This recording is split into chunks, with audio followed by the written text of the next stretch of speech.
50년차 되면 완전히 말투가 달라요. 저희는 모든 걸 이제 데이터에 기초해서 순위적으로 얘기를 해주기 때문에 오히려 이과로 들어가셔서 의과대학 졸업하시고 정신과 전문의하시는 5년 박사님이 전 훨씬 더 문과 같고요. 그리고 그 5년 박사님은 문과로 고등학교에서 심리학과 졸업하고 인기 심리학과 졸업을 해서 저하고 이과 같다고 그런 문답을 하시는데, 저도 이제 24살인 첫째 시원이나 20살인 채원이와 함께 알아가고 있습니다. 앞으로도 한참 남았어요. 왜냐면 제가 작년에 로렌스 스탠버그라고 하는 분이 쓴 책인데, 부모 자식 관계를 다루는 책인데, 번역을 보는 제목이 50이 되면 육아가 끝날 줄 알았다. 근데 이화여대 생물학과의 최재천 교수님 계시잖아요.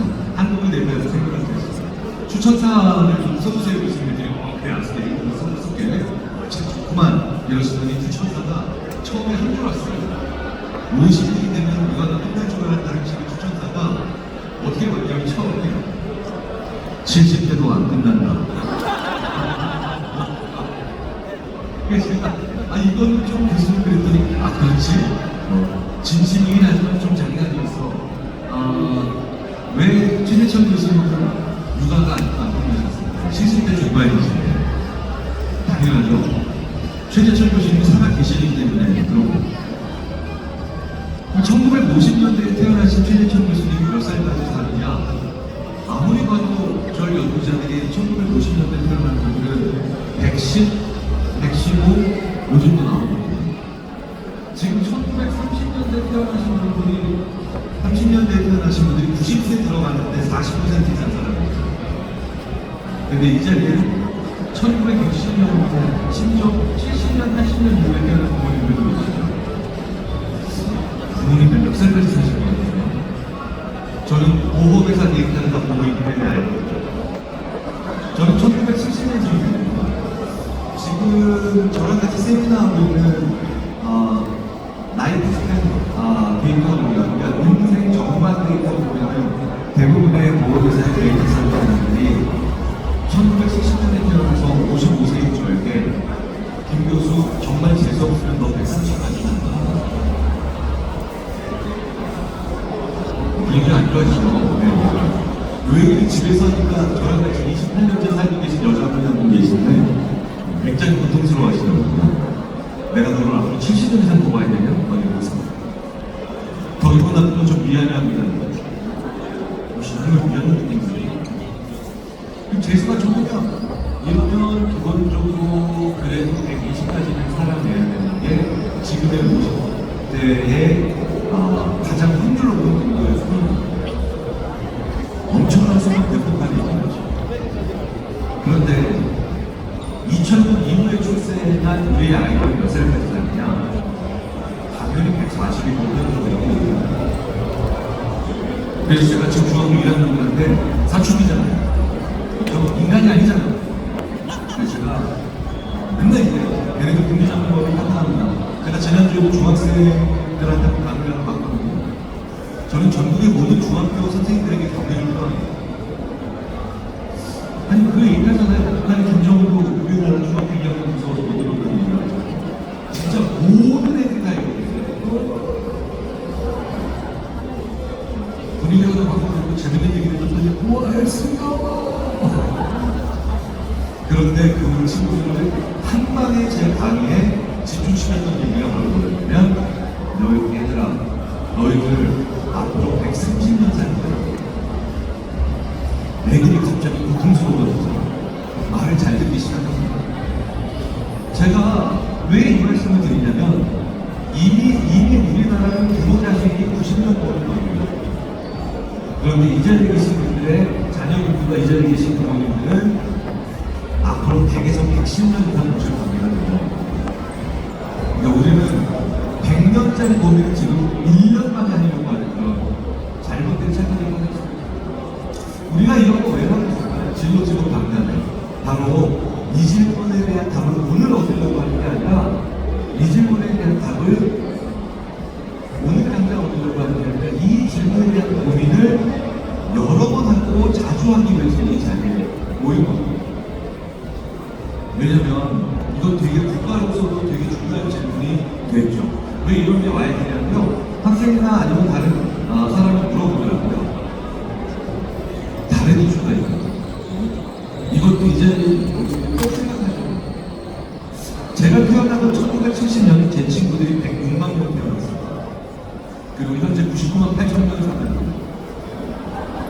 6만 2천 명의 제 친구가 사망했는데 그 안타깝게 6만 2천 명의 제 친구들 중에 절반에 가까운 3만 명의 저희들은 1970년부터 80년 사이입니다. 그러니까 저희가 영아 사망, 유아 사망이 있어서 거의 마지막이에요. 그래서 저희는 태어나서 10살 때까지 지금까지 세상을 떠난 6만 2천 명의 친구들 중에 절반을 했고요. 그리고 11살부터 55세들은 그 45년 동안 3만 2천 명의 친구들이에요. 더 중요한 건 제일 저희가 세상을 안 떠난 기간이 45세부터 55세입니다. 친구들이에요. 죄송합니다. 표현이 좀 이상한데 굉장히 인류사에 일어나지 않았거든요. 그런데 제가 1980년 저보다 10살 동생 분들입니다. 10살 후에 올해 45세인 분들을 보면 10,000명도 안 들었어요. 그런데 왜 영아 사망, 유아 사망이 없기 때문에 그런데 저희 1970년생의 숫자가 지금도 더 많아요. 왜겠어요? 저희는 106만 명 태어났고 6만 2천 명의 친구를 잃어서 99만 8천 명인데 만 명의 친구도 아니고 안 들어도 98.6%가 살아있는 1980년생 저보다 10년 후의 분들은 애초부터 91만밖에 안 돼요. 그래서 아직 저희가 많아요. 저희가 85세 돼도 역전이 될까 말까요? 그래서 지금 80년생 분들 계시면 아직은 저한테 눈을 따져야 돼요. 뭐야? 그러면 70분이 더 많은 분이 되는 거예요. 그런데 15만이나 죽었죠. 우리나라는 아이가 태어나는 걸 두려워했던 시절이었죠. 그래서 꽤 오랫동안 아이를 적게 낳는 것이 좋을 거라는 생각을 했습니다. 그래서 90년대에는 90년대는 91만 원, 78만 원. 그리고 2000년대에서 54만이라는 엄청난 감소를 시작했는데 올해 2025년도죠. 21만 명 됩니다. 이걸 반드시 자녀의 진로와 적성 그 외의 모든 양육에 고려하셔야 됩니다. 왜냐하면 우리는 앞으로 30만 명까지 나갈 수 있는 시간이 50년 내에 남아요. 그래서 20만 명으로 앞으로 매년 50년 동안 20만 명의 아이가 태어난다는 걸 반드시 생각을 하셔야 돼요. 지금 올해 고등학교 3학년인 2007년생들은 하지만 48만 명입니다. 그래서 100만이 태어나는 저희 세대는 2000년생이 매우 좋고 2000년생을 올해 2025년생이 매우 좋고 거의 힘들어요. 우리나라 망한다는 얘기는 거 아닙니까? 우리나라는 그 와중에 살기를 다 찾은 정말 신박한 나라예요. 하늘이 무너져도 솟아날 꿈을 반드시 찾는 나라다. 이게 모든 외국 연구자들의 공통된 의견이죠. 근데 문제는 하늘이 좀 자주 무너질 것 같은 느낌이 좀 있어요. 그렇죠? 네. 다이나믹하지 않아요. 제가 작년 12월 18일날 베트남에 학회를 갔는데 베트남에 모여있는 다른 나라 많은 이 유럽 심리학자들이 저를 그렇게 애워쓰고 말을 걸어요. 그래서 왜 자꾸 말을 걸어? 그랬더니 물어보지 말았는데 자기네들 요즘 넷플릭스 안 본다고요. 뭐 보는데? 한국 뉴스 본다고. 넷플릭스 36부장이 2박 3일에 촬영되는 거랍니다. 다이나믹하죠? 아니고 작년이 우리나라 역사상 마지막 해였습니다. 뭘로?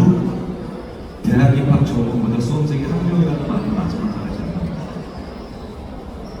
작년 대입 정원이 41만 4천이었어요. 올해 21만 명이 태어나요.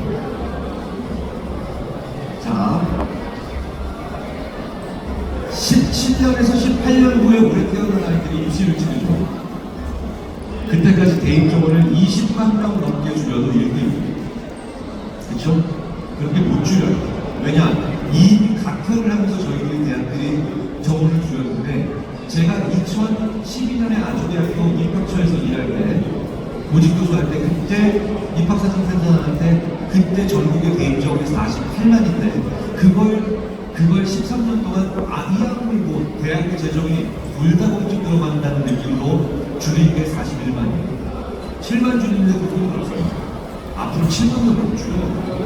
21만 돈이죠. 지금 전국의 모든 대학, 서울대학교부터 땅끝마을 대학까지 모든 대학의 입학처장들이 장례비전이었어요. 잘 생각하죠. 그래서 앞으로 최소 30년 동안 최고의 자녀 유치 전략을 무조건 최대한 여러 번 많이 재수시키시면 됩니다. 1년씩 재수할 때마다 아이의 전국 등수가 4,800등씩 자동적으로 상승을 하고 10년을 재수하면 인생이 바뀝니다. 원하는 대학에 있는데 성적이 모자라면 성적으로 이렇게 먹어서 체력을 유지합니다.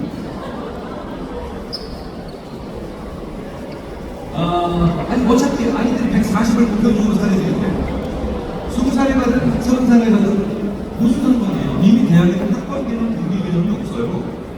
애들은 MT 간다 그러면 오토매틱에 반대받을 거라요. 무슨 얘기냐면요.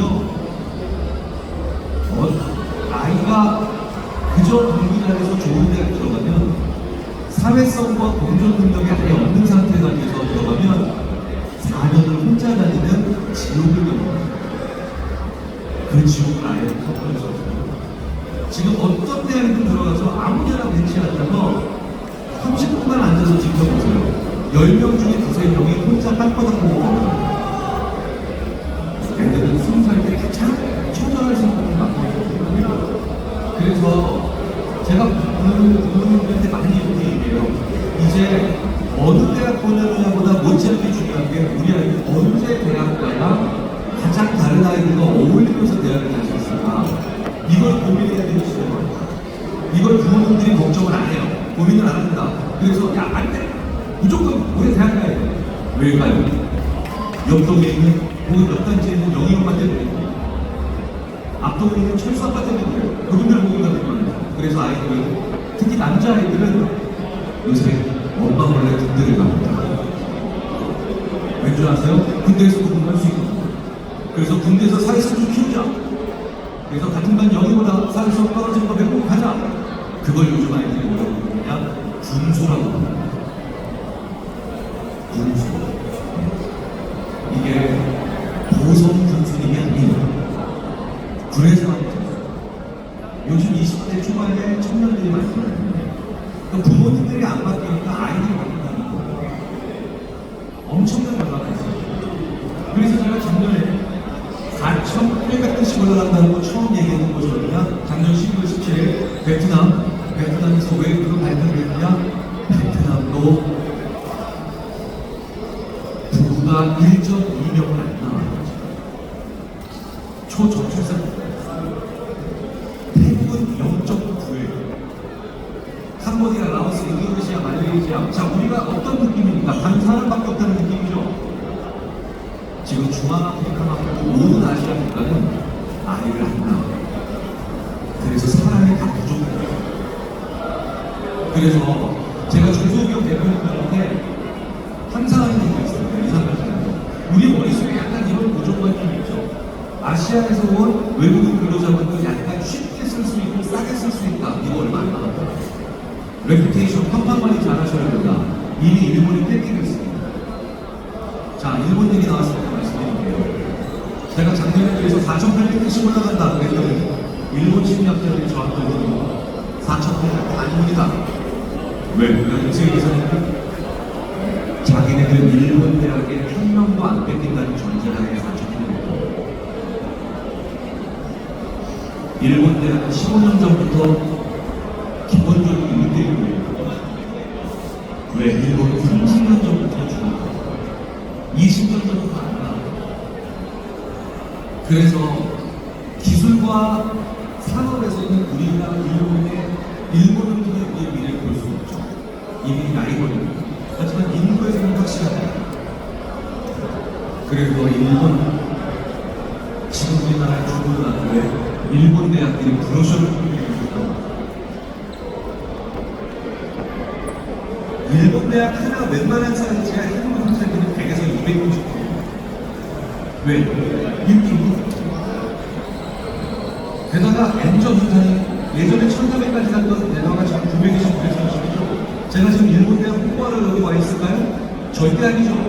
한국 대학이 일본 대학의 학생을 뺏기는 걸 제가 10년 전부터 겪고 있는데 말 안 듣고 있다가 그때 총장님과 지금 제가 손해배상 청구하고 싶단 말이에요. 그래서 제가 일본에 1년에 2번씩 대학을 갑니다. 일본 대학 캠퍼스가 너무 분위기가 좋아요. 왜? 기본적으로 취업률 100% 눈에 들어왔어요. 정부가 잘해서가 아니죠. 경제가 호황이라서가 아니죠. 그냥 사람이 부족한 사람이 들어와요. 그리고 우리가 이제 그 발을 디기 시작했어요. 그리고 일본은 결국은 사람이 너무 부족해서 보편적으로 지금 70세까지 일합니다. 그리고 제가 얼마 전에 방문했던 어떤 기업은 75세까지 일하는 분들을 봤거든요. 그러니 제조업이 지금 휘청휘청하고 있어요. 자, 이 자리에 계신 부모님들께 먼저 말씀드릴게요.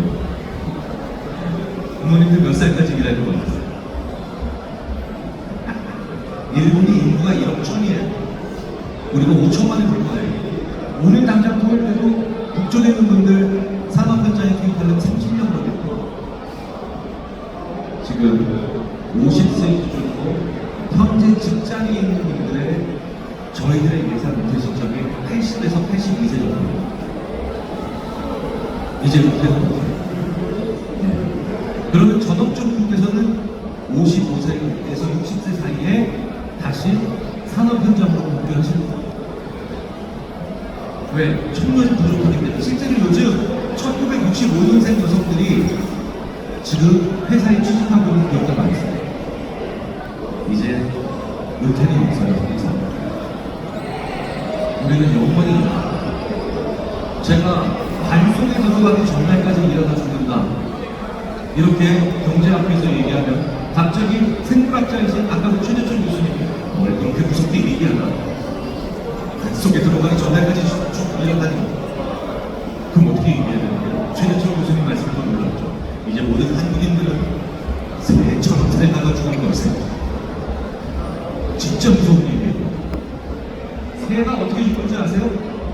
죽기 30초 전까지 자기가 죽는다는 걸 몰라요. 그러니까 죽기 30초 전까지 계속 나가요. 무슨 얘기예요? 일해요. 그러다가 오늘 갑자기 뚝 하고 떨어져요. 진짜 무서운 얘기죠. 그나마 저는 관 속에 들어가기 전날까지 일한다 했는데 최재철 교수님을 해석하면 일하다가 관 속에 들어가는 거예요. 이게 모든 우리나라의 1960년 이후에 출생한 부모와 자녀의 미래입니다. 엄청 오래돼요. 그래서 힘들어도 돈 되는 일을 해야 된다. 안 맞지만 안정적인 직업을 가진다는 게 요즘 강력하게 우리는 우리의 아이들이 알아요. 자기들은 오래 일해야 돼요. 우리 친구들이 먼저 우리 청년들이 벌써 눈치챘어요. 그래서 계속해서 테스트하는 거예요. 내가 여기서 일했는데 그리고 여기서 두번을 시작했는데 아무리 생각해도 다 80에서 90세까지 들어먹을 것 같거든요. 그런데 안 맞는 일을 60년, 70년 했던 지옥이 되거든요. 그래서 요즘 청년들은 나한테 맞는 직장이 없다고 아쉽고 그 다음에 고충을 토로하는데 기업은 사람이 없다고 계속해서 고통을 호소하는 절대로 동시에 일어날 수 없는 두 얘기가 앞으로 한 5년 정도 더 지속될 거예요. 한 5년 정도. 그리고 2030년 지나면 게임이 끝나요. 이제 그냥 사람이 없어요. 우리나라의 지사를 겪고 있는 일본이 벌써 본사에서 일한 일본 직원을 부족해서 한국 지사에서 직원을 빼가겠습니다. 경기도 북부 쪽에 가면 남부보다 인구가 좀 적죠? 그쪽에 가면 이미 한국 직원 90세 어르신들이 대부분 하기 시작했어요. 자, 상상이 안 되신다고요? 상상이 안 되신다면 미국 인구 통계학자들이 우리 한국인의 미래를 누구보다 가장 확실하게 보여준 영화가 미국에서 제작됐다라고 얘기를 하면서 한국 심리학자인 저에게 미국 인구 통계학자들이 한국인의 미래를 가장 확실하게 보여주는 영화로 늘 추천하는 영화입니다. 왜요? 바로 이렇게 오래 사는 한국 사회에서 이 영화는 70세가 되는 초초이면 그리고 그 회사 대표는 내 자신보다 5살이 어린 그런 삶이 시작됩니다. 그런데 저건 틀렸어요. 저건 일본의 미래였어요. 우리는 저 7자가 8자로 바뀐다. 지금 부모님들 80세 인턴 영화. 저는 심지어 제자를 할 때 이런 이메일 슬슬 받기 시작합니다. 교수님, 교수 월급 얼마나 됩니까? 우리 회사에 오시죠. 제가 불같이 화를 나가 예의 바르게 생각해 볼게. 이게 답장을 쓰기 시작합니다. 그게 이 자리에 계신 부모님들의 첫 번째입니다. 그래서 부모님이 먼저 나의 세컨 커리어에 나에게 합당한 일을 잘 고민하셔야 돼요. 그게 아이한테 가장 중요한 진로 적성 지도라는 거예요. 부모가 나한테 맞는 일을 고민하지 않아도 됐습니다. 옛날에 왜 됐습니까? 어차피 60에 죽었어요. 50에 죽게 됐어요. 심지어 자기 부모님을 보지 못하고 떠올리는 기억 속에 이미지를 못가진 채 태어나는 유복자라는 말이 있었죠. 저희 아버지도 유복자입니다. 그런데 1930년대에 여성 38.6, 남성 35.3 이게 한국인의 평균 수명입니다. 그런데 1990년에 60세를 돌파했고 지금 90세를 돌파합니다. 제가 우리나라의 수많은 영화시대 매번 가서 대학원생들 보내서 호상이라는 표현이 몇 세 돌아가시는데 표현에서부터 윤소에서부터 나오냐 93세가 됐어요. 자, 여기 계신 분들은 100살 이전에 돌아가시는 유족입니다. 그렇다면 지금 40세나 50세인 부모님들이 30에서 40년을 더 일하고 분명히 나의 첫 번째 직장에서 한 번 은퇴를 할 때 그 두 번째 커리어를 나한테 맞는 내가 좋아하는 내가 참으로 잘 생각해왔던 일을 찾는 모습을 보여주지 않으시면 진로 직업 담당자가 무슨 의미가 있어요? 그죠? 저한테 최대 진로 지도했던 한 분은 저희 어머니셨어요. 왜? 저희 어머니는 물리치료사로 일하시다가 저희 아버지를 만나셨어요. 사실 영화 같은 장면이 일어났어요. 저희 분들에서 다 아는데 저희 아버지는 굉장히 잘생기셨고요. 저희 어머니는 조금 미화해서 얘기해도 영화배우 라미라는 씨를 알았어요. 그래서 영화 미저리에서 일어났던 일이 벌어집니다. 그래서 저희 아버지는 가진 협박과 회유로 응급 환자를 담당해도 모르게 회유를 해서 결혼을 줬고요. 그리고 전업적으로 15년 동안 저를 줬죠. 그런데 제가 중학교 3학년이 되던 그해 어머니가 어느 날 갑자기 저한테 밥 짓는 법을 알려주시고 심지어 장조림 담그는 법을 알려주시고 왜 이러지? 우리 엄마가 혹시 외갓집이 학명도 하는데 혹시 월북을 하지 않나? 난파 가정이었을까라는 고민을 하게 만드셨는데 그날부터 엄마가 너무너무 하고 싶었던 일본어 공부를 하시면서 분재를 시작합니다. 지금 그게 어머니 직업입니다. 제가 그래서 처음 받은 직업의 교육이 어머니의 모습입니다. 그런데 이제는 누구나 그렇게 하죠. 내 엄마가, 내 아빠가 지금 하고 있는 일이 나를 양육하는 일이기 때문에 어쩔 수 없다 하더라도 내가 하고 있는 일, 내가 하고 싶은 일 그 다음에 인생의 후반전 직업을 위해 준비하시는 것을 보여주시는 게 그 무엇보다도 중요한 첫 번째 질문입니다. 그럼 아이는 어떻게 되는 줄 아세요? 이런 말을 하지 않거든요. 그리고 이런 생각을 하지 않거든요. 시간이 없다거나 이미 늦었다는 생각을 하지 않거든요.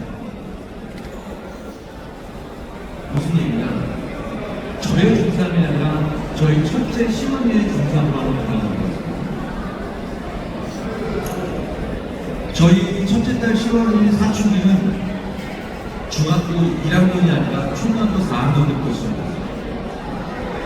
잘 아시겠지만 우리나라의 사춘기는 전 세계에서 제일 강력한 빌런들이 많습니다.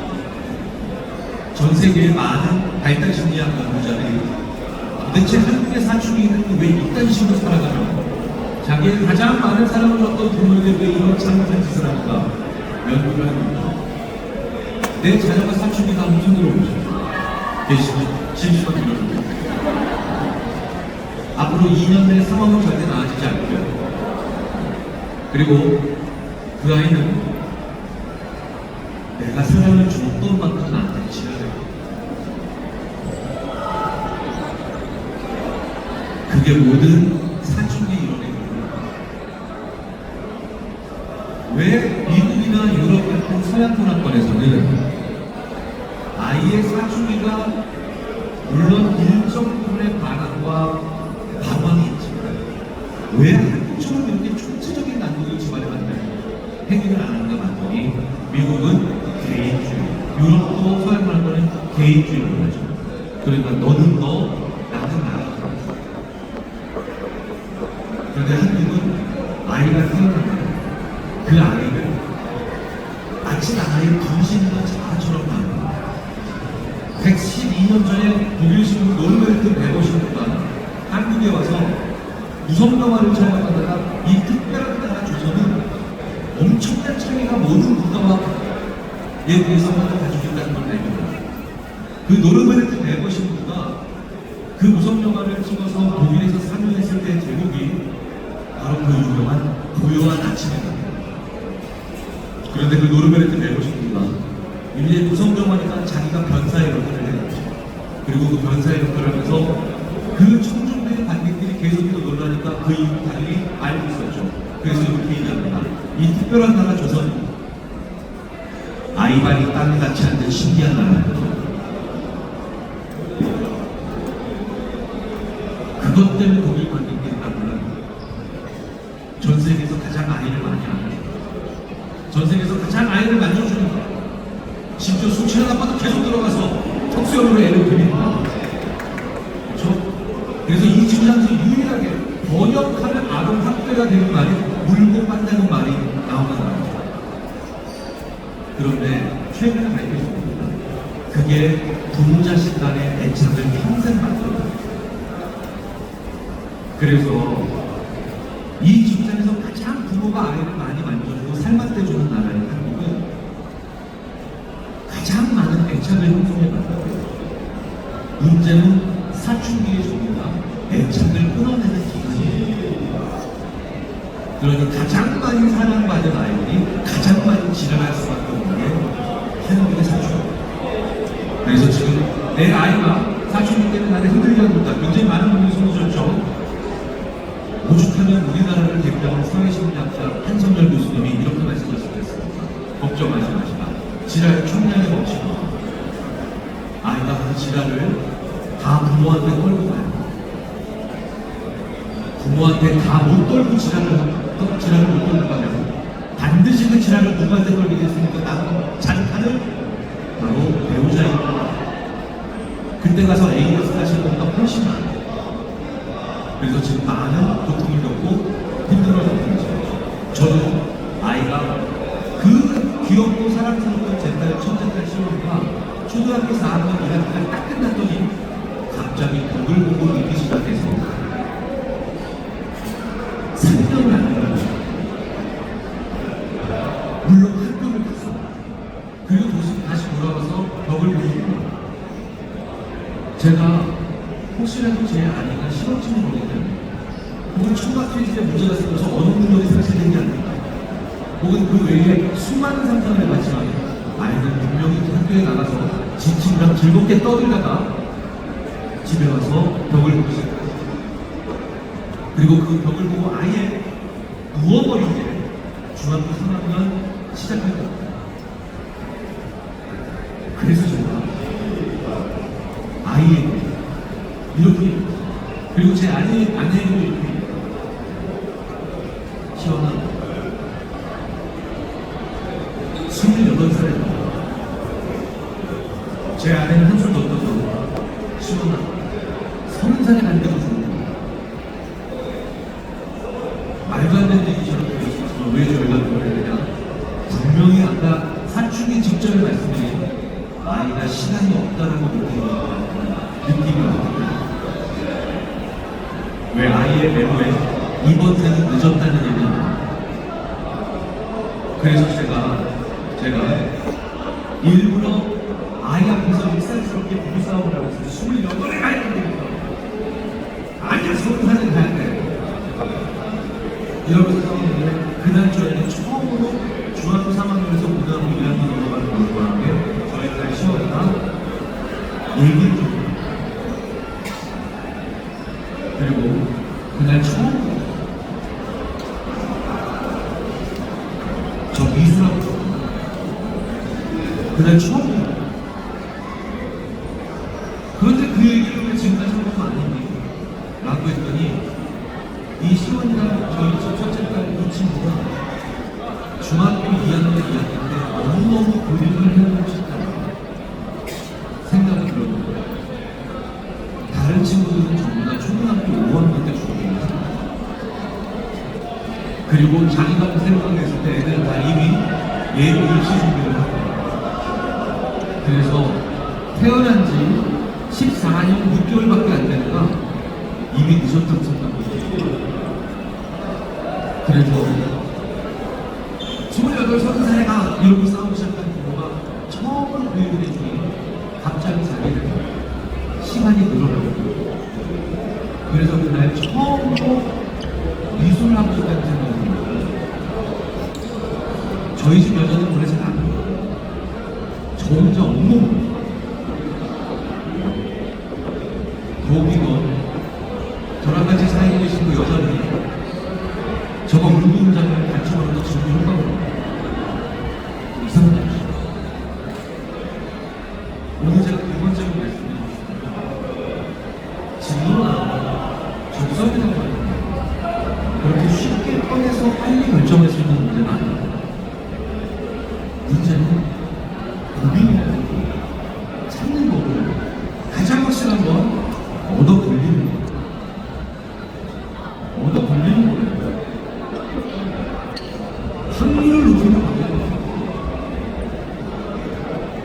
그렇기 때문에 두 번째로 제가 말씀드리고 싶은 건 반드시 아이의 마음을 급하게 만들지 않는 아이 수준을 만들기 때문에, 제가 저희 딸 시원에게 지원아, 인생은 긴 거라, 앞으로 긴 여정이지, 많은 시간이 남아있어, 이렇게 얘기하면 안 믿었어요. 시원에게는 그냥 28세, 30세라고 하는 양적인 개념으로 얘기해야 하는 거예요. 근데 그건 아이들마다 다른 거예요. 그래서 아직 시간이 많단가, 여유가 있단가, 너는 앞으로 긴 길을 걸어가야 된다라고 하는 아이가 알아들을 수 있는 말투와 언어를 찾는 거예요. 그게 오늘 제가 말씀드리고 싶은 두 번째. 세 번째 이야기를 드리면서 제가 한번 또 다른 예를 들어보도록 하겠습니다. 굉장히 많은 분들이 좋아하는 것을 적성이라고 합니다. 그런데 이거는 아이들이 되게 혼란스러워요. 왜냐면 지금도 여기서 딱 비행기를 하고 수많은 아이들한테 넌 뭐 좋아하니? 이러면 떡볶이요. 너는 미래에 뭘 하는 걸 좋아하니? 글쎄요. 왜 이렇게 잘해요? 그래서 아이들이 힘들어요. 부모가 막 뭘 좋아하냐고 물어보는데 아이들이 모르는 거예요. 그런데 좋아한다는 것은 그렇게 아이의 적성의 요소가 의외로 많은 게 아니에요. 자, 예를 들어볼까요? 수많은 부모님들이 저한테 이렇게 얘기하십니다. 저희 아이는 좋아해요. 음악을 시켜야 될 것 같아요. 라고 아이를 데려옵니다. 그럼 저는 걱정된 마음으로 아이를 앉혀주고 음악을 좋아하니 그런데 얘는 음악을 진짜 좋아해요. 근데 문제는 여기 있어요. 그래 어떤 음악을 좋아해요? 라고 하고 친구가 중학생이나 고등학생 친구가 저는 트로트부터 클래식까지 다 좋아해요. 그럼 뒤에서 어머니가 이거 완벽해! 라는 표정을 지으죠. 그럼 저는 이렇게 말씀드려요. 클래식부터 트로트까지 다 좋고 네? 그런 걸 동호회라고 한단다. 저는 음식이라는 단어가 저는 싫어해보냈죠. 오늘도 이 행사를 준비해주신 우리 관계자분들께서 저를 다 감사하게 커피 한잔 합시다 라고 손을 돌릴 수 있게 해주는데 저는 이미 거기서 빵, 크래커, 쿠키 다 집어먹었어요. 진짜로 제가 얼마나 음식을 좋아하는지 모르겠는데 저희 대학 동기들 사이에서 유명한 얘기입니다. 경일이가 맛없다고 하는 음식은 상한 음식이다. 전체가 음식이 맛없는 거예요. 자, 그런 제가 어떤 직업을 가지고 큰일 날까요? 당연히 요리사 셰프죠. 큰일 납니다. 저는 백종원 씨랑 예전에 한번 어떤 분이 진짜 이 사람 미친 사람이에요. 똑같은 칼국수를 먹는데 저는 분명히 하늘에 맹세했고 이 두 칼국수 사이에는 차이가 없어요. 물론 A 칼국수가 좀 양이 많긴 하지. 그런데 이런 분들은 A 칼국수를 먹고 공단처럼 화사하다는 말을 합니다. 그런데 B 칼국수를 먹고 지옥에서 오는 더러운 맛이라고 해요. 그게 정석이에요. 그런데 제가 그 정석을 보고 뭐라고 할까요? 음식에 더럽게 섞여있어. 음식에 더럽게 지랄 받네 라고 얘기하죠. 아이가 무엇을 좋아하는 건 그건 그 대상에 대해 극대화되는 겁니다. 그런데 진짜 그 사람의 적성, 진짜 그 사람의 진로를 봐야 될 정도로 재능이 있다는 분야라면 아이는 거기서 굉장히 깜짝할 거예요. 굉장히 지랄받을 거예요. 그리고 사춘기에 그 지랄을 보여주고 있다. 그래서 그거에 긍정을 줘요. 이게 오늘 제가 말씀드린 세 번째, 네 번째, 다섯 번째, 두 개 남았거든요. 네 번째는 지금부터 보셔요. 그리고 매일매일 보셨어요. 아인슈타인처럼 내라야 된다. 아무도 싫어하지 않죠. 그런데 아인슈타인은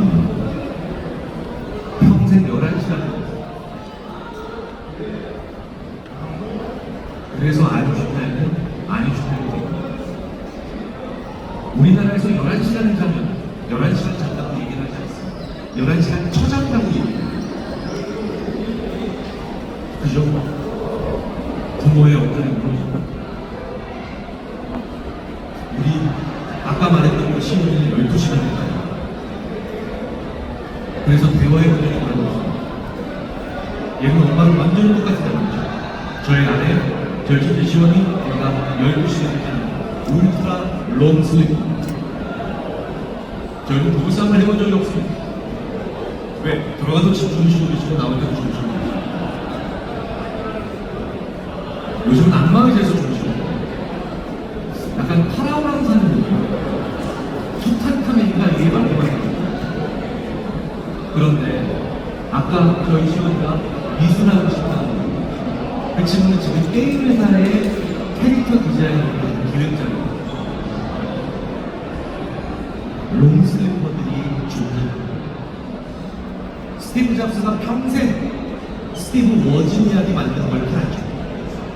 그러니까 애플의 공동 소유자인 스티브 잡스는 스티브 워즈니악이 없다면 워즈니악이 없다고 전달했습니다. 이 스티브 워즈니악도 10시간 만들자 에디슨은 평생 니콜라 테슬라가 만든 걸 팔았어요. 그리고 니콜라 테슬라도 10시간을 넘게 만들었습니다. 아직까지 학교에서 완벽히 정리가 되는 건 아니지만 10시간 이상을 해야 되는 롱슬리퍼 대부분 연결, 융합, 참조적인 사람들입니다. 그런데 분명 숏슬리퍼도 존재해요. 6시간 정도 에디슨, 스티브 잡스 참조적인 걸 알아보는 겁니다. 참조적인 걸 만드는 게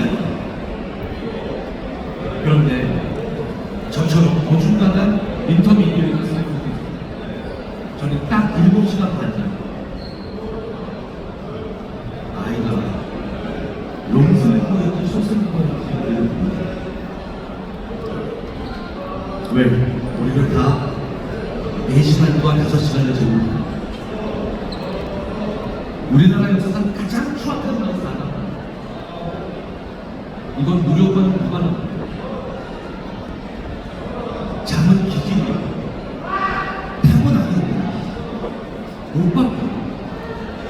제가 어쩌다 어른 같은 방송 프로그램에서 대략 한 10년 전에 현재까지의 업데이트 내용이었죠.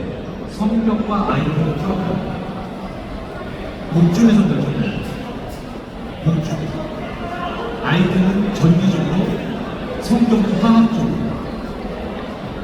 신경세포의 수와 연결의 형태, 그리고 어떤 호르몬을 목줄에서 엄마로부터 더 많이 받는 아이들과 성격은 타고나요. 바뀔 수 있는 게 아니고 바꿀 필요도 없어. 근데 정말 재밌는 이걸 목줄에서 결정해 주시고 전국의 수많은 부모님들이 자기 자녀에게 가지고 있는 가장 큰 불만이 두 가지입니다. 넌 머리가 왜 이러고, 넌 승질이야. 가해 작업하는 거. 더 웃긴 건 피해자를 해보고 있습니다. 죄송합니다. 먼저. 미안해요. 말도 안 돼. 그런데 그 기질의 세 번째로 저희가 추가한 게 라이프 오브 슬립, 수면의 기기입니다. 그리고 저희들이 아무리 연구해도 아이가 자기 수면을 자야 성공합니다. 왜 아인슈타인이 11시간 자는지 우리가 알았을까요? 본인이 11시간을 자야 된다고 얘기를 했기 때문이죠. 왜 에디슨과 극한 대립을 겪고도 니콜라 테슬라는 난 10시간 자야 되는 사람이라고 얘기했을까요? 6시간만 자는 에디슨이 그렇게 아침에 부르면 안 나갔다고. 왜? 자기가 몇 시간을 자야 다음날 가장 스마트한 줄 알고 있는 거예요. 게다가 여기 또 다른 정성이 있어요. 저희 심리학자들이 오랜 세월 동안 애써 간과하고 외면해왔던 진실이죠. 그게 바로 아침형 인간과 저녁형 인간. 이걸 심리학자들이 정말 오랫동안 애써 외면해왔어요. 제가 동료 심리학자들한테 이렇게 얘기합니다. 더 이상의 외면은 너희들 정말 지워지는 거예요. 저희가 왜 그걸 애써 외면했을까요? 불과 10년 전까지도 저희가 외쳤던 그놈의 미라클 모닝 이유 때문에 일찍 일어나는 내가 먼저 벌레를 잡아먹는다는 말도 안 되는 이유가 있어요. 네. 분명 아침형 인간은 하지만 우리들 사이에 60%가 저녁. 이 얘기는 무려 40%가 저녁입니다. 그리고 내 아이가 지금 무언가 느리고 무언가 적응이 더디고 무언가 시스템에 안 맞는다는 느낌을 가지고 있다면 반드시 장으로 그 얘기를 시작하죠. 아이는 저녁형인가요? 수치적으로 말씀드려볼까요? 아침형 아이는 오전 9시에 아이큐 검사를 받을 때에 저녁 7시에 아이큐 검사를 받을 때 아이큐 검사가 무려 8점이거든요. 무려 8점? 아이큐 검사를 받는 사람들 입장에서는 서울부사를 받는 차이가 납니다.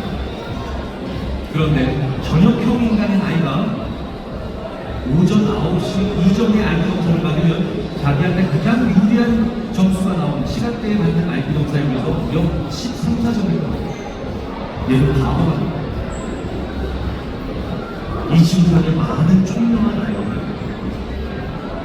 저녁형 인간으로 태어나 아침형 학교를 다니는 줄 알아요. 이 중에 많은 의견 성실하고 똑똑한 아침형 인간의 아이들이 저녁형 인간인 시스템에 들어가서 고통을 속에서 외롭게 삽니다. 그래서 오늘의 네 번째 제가 꼭 드리고 싶은 말씀, 아이가 어떤 슬리퍼, 즉 어떤 잠을 자고 나는 사람인지 그걸 꼭 여기서 같이 확인해주세요. 저녁형 인간의 롱슬리퍼를 했다. 열심히 공부해서 좋은 대학 나가서 삼성전자에 들어가. 오늘 행정부실 공부해서 세종시에 공부해. 걔는 비극을 만든다. 그리고 그 비극의 이름을 느꼈던 분이 저희 절친한 분이 아침마당에 이금희 누나예요. 20년을 넘게 아침마당을 진행합니다. 그리고 8년 전에 KBS에서 1년 감축이라고 하는 말벌이 분위기 때문에 아쉽게 아침마당을 갑자기 끊었습니다. 너무 속상하고 너무나 불안하고 심지어 옆에 있는 저희도 모두가 걱정을 했죠. 그런데 그 다음날 우리 이기민 누나가 매일 22년 동안 새벽 4시에 일어났던 이 누나가 내일도 4시에 뛰면 어떡할까 이 걱정하면서 그 역할을 어떻게 달릴까 걱정하던 누나가 자기가 점심때 일어난 걸 발견한 거예요. 그리고 너무 행복해. 이분이 아나운서도 전형적인 전형적인 말이었어요. 그래서 굉장히 무리한 거예요. 각고의 일을 안 하는 노력을 했거든요. 그리고 그 와중에 가장 카리스마 넘치는 이미지가 정말 가장 대학의 어려운 장면을 했어요. 지금 이 이분이 아나운서의 이미지 나오면 테레사 수능보다 더 효용적인 라디오만 가볍지. 그리고 매일매일 저희들을 만나는데 한 번씩 먹을 걸 가져와요. 그런 사람들이 되게 많아요. 우리 인류는 인간의 유일한 그 경쟁력으로 알고 있는 다양성을 가지고 있어요. 그래서 오늘의 네 번째 아이의 잠을 반드시 아이의 노래와 연결시키죠. 반대로 아침에 인간이 넷마블 백슨 NC 칼리턴 파워비스 같은 잘 나가는 게임 회사에 들어가면 얘는 출근해보면 아무도 없는 외로운 직장생활을 할 수 있는데, 자 이제 오늘의 마지막 이야기를 말씀드리면서 제가 마무리드리도록 하겠습니다. 인간의 진로가 작성하는데 마지막 이야기죠. 굉장히 많은 분들이요 직업과 진로를 밀지 심지어 그 꿈과도 같이 연결했어요.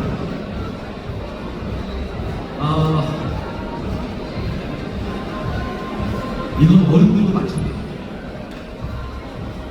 제가 수많은 기업에서 상무님들한테 이렇게 물어봐요. 상무님 꿈이 뭐예요? 저요? 아십니까? 이 회사 대표되는 게 꿈입니다. 그럼 제가 이런 얘기해요. 어떻게 대표되는 게 꿈이에요? 대표가 돼서 뭘 하고 싶은지가 꿈이죠. 학생들한테 물어봐요. 넌 꿈이 뭐야? 교사가 되는 게 꿈이야. 그럼 제가 어떻게 교사가 되는 게 꿈이야? 교사에서 뭘 하고 싶은지가 꿈이야. 직업은 공부예요. 근데 진로 위에 있는 꿈은 걔가 평생 해야 되는 꿈이에요. 그렇기 때문에 진로와 직업을 아이의 꿈과 동일시하시면 안 돼요. 평생 아이가 해야 되는 꿈이 있어요. 예를 들어볼까요? 연세대학교 농구팀 감독을 하시다가 90년대에 그 독수교육대를 감독을 하시다가 지금 고려용접본 부회장을 하고 계신 최희양 부회장입니다. 정말 재밌는 분이죠. 연세대학교 농구팀 감독을 하십니다. 고려용접본 부회장입니다. 이렇게 안 맞는 원인을 했어요. 그렇다면 농구 감독과 용접본 회사의 부회장은 무슨 일을 하지? 그리고 도대체 그 최희양 감독님은 왜 양쪽 모두에서 성공해요? 고려용접본 농구에서 농구팀을 가르치는 게 아닌데 최희양 부회장님은 평생 해온 행위가 있어요. 그 행위가 바로 뭐냐? 나이 든 사람을 젊은 사람한테 적응시킨다는 행동을 늘 해왔거든요.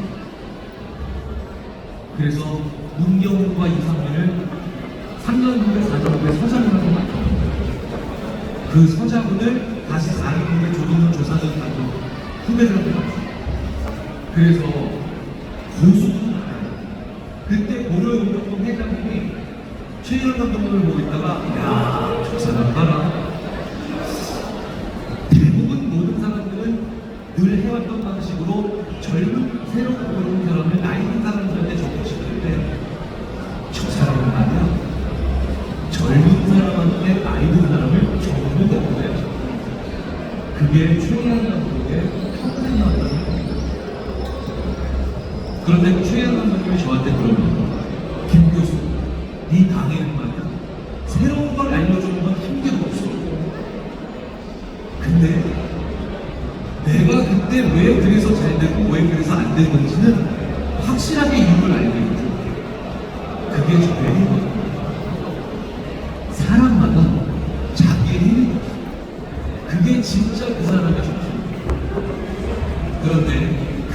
적성을 잘 쫓아서 꿈을 향해 만들어주는 도구가 직업.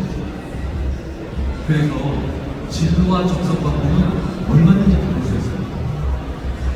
아이의 직업을 너무 아이의 꿈과 미래랑 연결시키는 거예요. 그리고 우리 아이들은 그러기에도 너무 다양하다. 저랑 같이 오랫동안 협진을 해오고 있는 소아정신과 전문의 유한욱 교육원장은 매일매일 저랑 같이 밤에 만나서 연구를 하고, 죄송합니다. 거짓말 못하겠습니다. 술을 마시면서 연구를 얘기하고 있잖아요. 그런데 그 유한욱 원장은 자기가 해당된 자기 환자들의 중학교 2학년 기준으로 자기가 내렸던 ADHD 한정의 절반을 가졌습니다. 예를 들면 아이가 집중을 못해. 그리고 청년이 돼도 어떤 직업에도 오래 머물지 못해.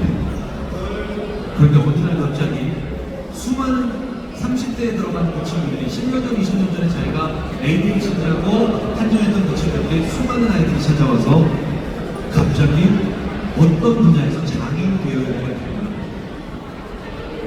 뭐예요? 나사가 너트와 볼트가 딱 맞아 들어가야 되는 그런 유형의 사람들이 있다. 그런 친구들은 어떠한 경우에도 안 맞는 것에 일부 집중하게 됩니다.